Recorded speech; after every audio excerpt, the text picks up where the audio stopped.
I'm Simon Sinek. Everything I do is devoted to one single purpose: to inspire people to do what inspires them.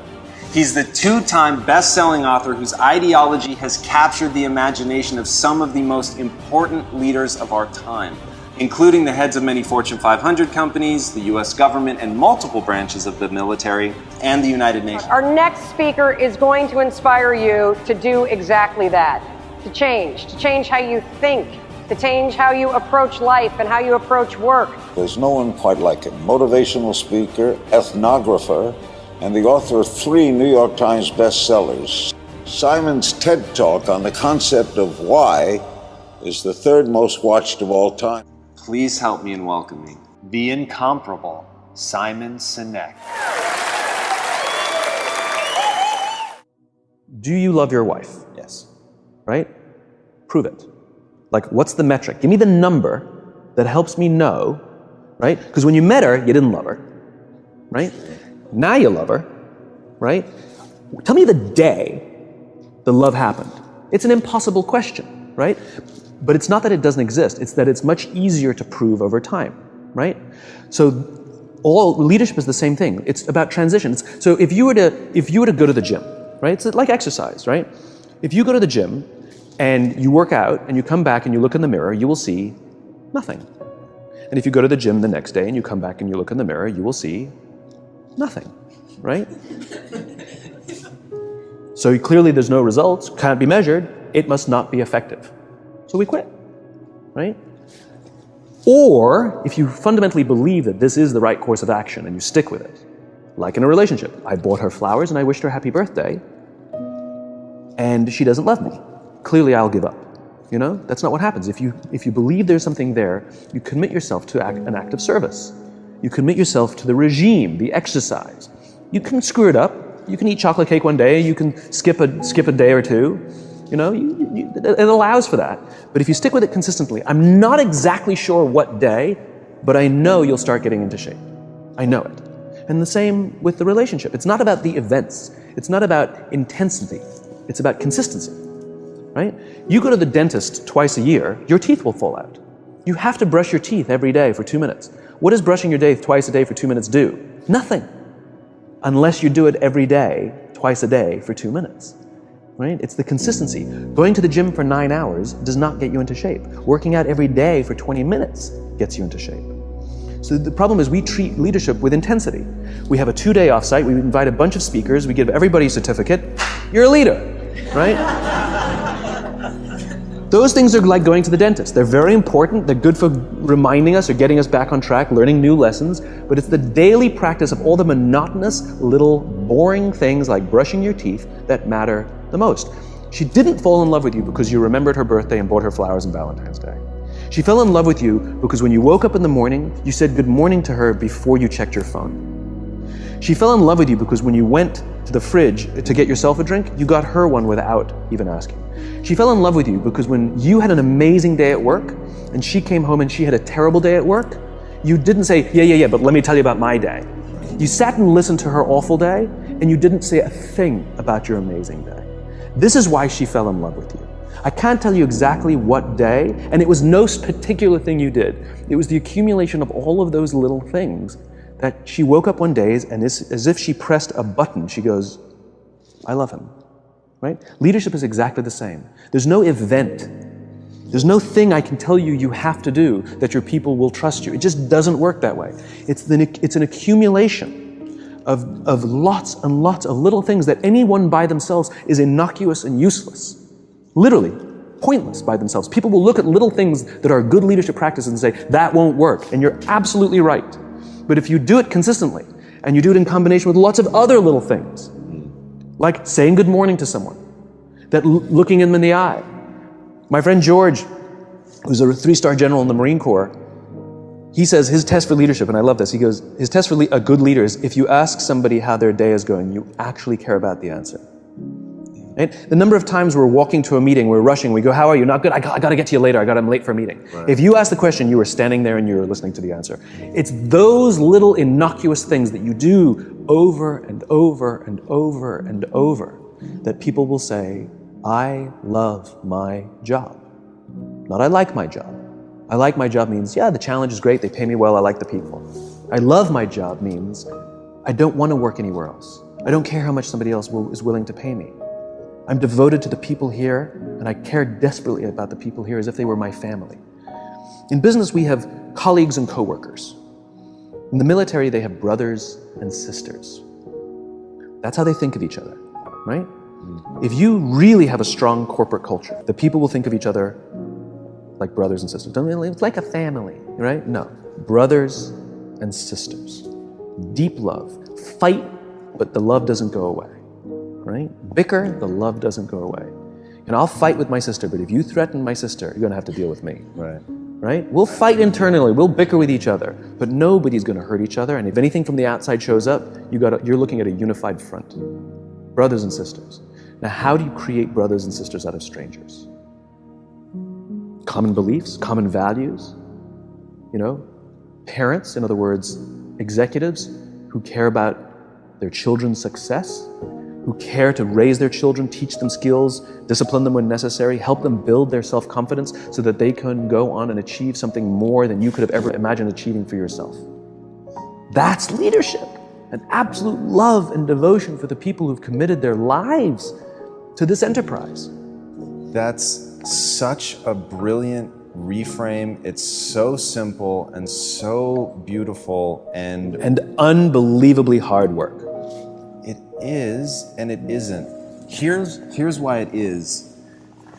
You said it, it's hard to measure, right? It's hard for me to show It's hard to measure in the short term. It's very easy to measure in the long term.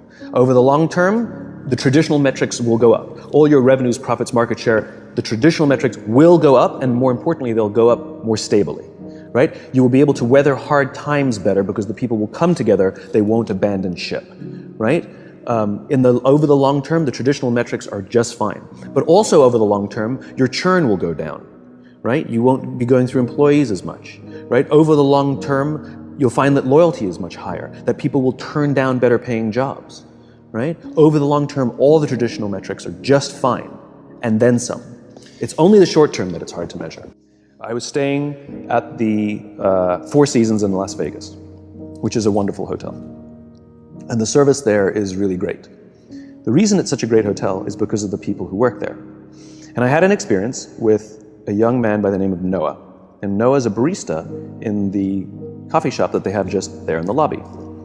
And I was buying a cup of coffee, and Noah was charming and funny and engaging. And I think I gave 100% tip. I think my $5 coffee, I think I gave a $5 tip. I mean, this guy was great. I loved talking to him. He was a joy.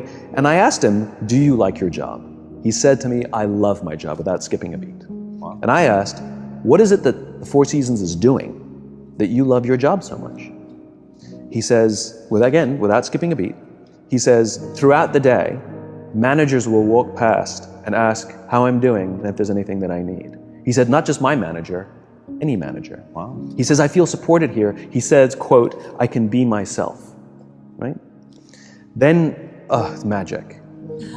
And then he says to me, I also work at Caesar's Palace. And there, the managers go around to make sure that we're doing everything right and catch us if we do something wrong. He says, when I go to work at Caesar's Palace, I keep my head just under the radar because I don't want to get in trouble. He says, I just want to get through the day and make a paycheck.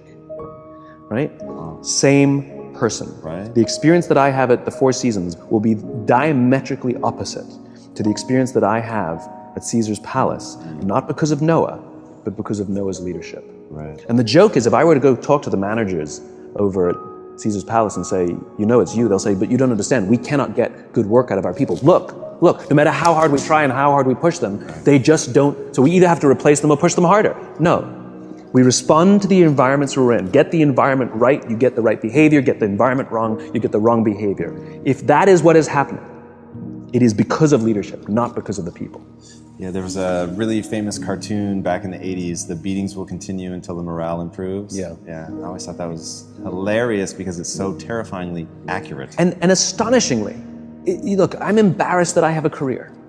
I talk about things like trust and cooperation. Why is there demand for my work, But the fact that there is, I'll take it as an opportunity. Yeah. But what's really sort of abominable is that this is not a new idea.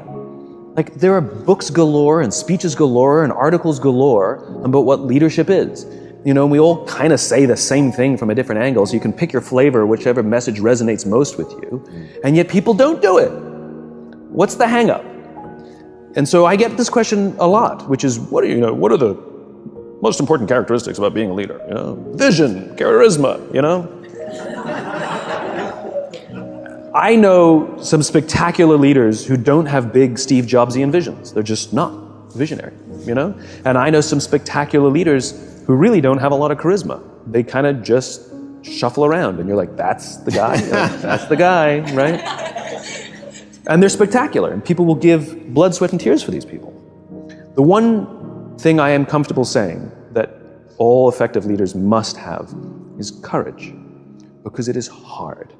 It is hard to stand up against outside pressure. It is hard to stand up to an external constituency who's pushing you to do something for their short-term gain, to do the right thing for your people. It is hard. It is thankless. It is lonely. Sometimes you get fired. Sometimes you get in trouble. Sometimes you'll lose your job, and the next guy will get all the credit. It's all true.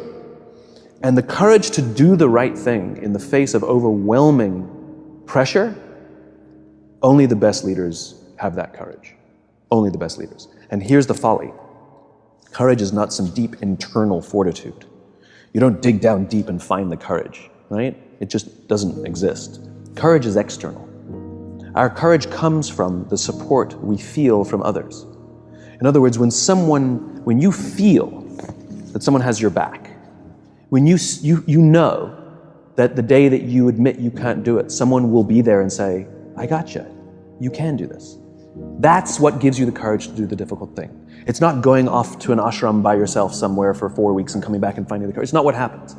It's the relationships that we foster. It's the people around us who love us and care about us and believe in us. And when we have those relationships, we will find the courage to do the right thing. And when you act with courage, that in turn will inspire those in your organization to also act with courage. In other words, it's still an external thing. That's what inspiration is, right? I'm inspired to follow your example. But those relationships that we foster over the course of a lifetime will not only make us into the leaders we need to be and hope we can be, but they'll often save your life. They'll save you from depression, they'll save you from giving up, they'll save you from any matter of negative feelings about your own capabilities, your own future. When someone just says, I love you, and I will follow you no matter what. I want to talk about that for a second. Why do you think that something so innate, so deeply ingrained in us as love is so, like just yesterday, I can't believe this is true, this is actually true, I'm not making this up. Just yesterday, this will mean something to you guys, I looked Ron Pennant in his eyes and I said, I love you. And I said it like 100%, is my business partner. I said it 100% sincerely. It was just one of those moments where you wanna connect and remember. But that's so weird. Like, I don't do that often. And it's so interesting that it becomes out of context, maybe is the best way to say it. Because like at home with my wife, it's so easy and I love to embody it and I love to feel it and it makes me feel awesome. But then I come into the office and there's something about the context that makes it weird. Yes, two perspectives. One is, this is what vulnerability is, right? Being vulnerable doesn't mean crying. Being vulnerable means willing to admit you made a mistake. Being vulnerable is the willingness to say, I need help. Being vulnerable is the willingness to express the feelings you have towards someone without fear of what other people may think of you by making that expression. And most people, especially if they don't have a trusting environment or a strong corporate culture, most people don't want to feel vulnerable. It's dangerous to feel vulnerable. If you admit you made a mistake or you don't know what you're doing, you've been promoted into a job that you have no clue or no business being in that job, lying, hiding, and faking is a much better option, right? But for the fact that it's more stressful and ultimately the results will falter, right? It's counterintuitive. But that's what a strong environment means. It means I can be vulnerable. So the fact that you can say that out loud means that there's a loving, trusting culture here that is okay with you being vulnerable. Nobody's thinking, oh my God, this company's going downhill. This guy's nuts. He's blubbering all over the place, you know? That's not what people are thinking. I mean, some people are probably thinking of it. But generally, that's not what people are thinking. If anything, people are going, cool. And that then inspires them to feel that they can also express vulnerability, like admit a mistake, like say they screwed up, like say they need help, but say, you know, they want to offer help to someone and not fear that either. So that's one perspective. The other reason why stuff that I talk about or that you're talking about now is so often ignored is just because it's hard to measure. You know, how do you measure leadership? How do you measure it? That's going to be one of my questions. How do you measure trust? You know, they lack good metrics. It's very easy to measure revenues and profits and market share. So let's focus on those things, because I can like pull a lever here and see what happens over there. Right. But in terms of like trust, I'll pull a lever here and I won't see anything for 6 months. So it's not that I don't know that it exists. Everybody talks about the importance of culture, yet nobody seems to be focused on building it. I've never met a CEO in my life who doesn't think people are important, and yet every day they're making decisions that prioritize a number over a person, that literally don't care about people. They make decisions that literally brush people aside. Because it's hard to measure. In an ultra speedy, you know, algorithmic world that we live in, what gets measured gets done.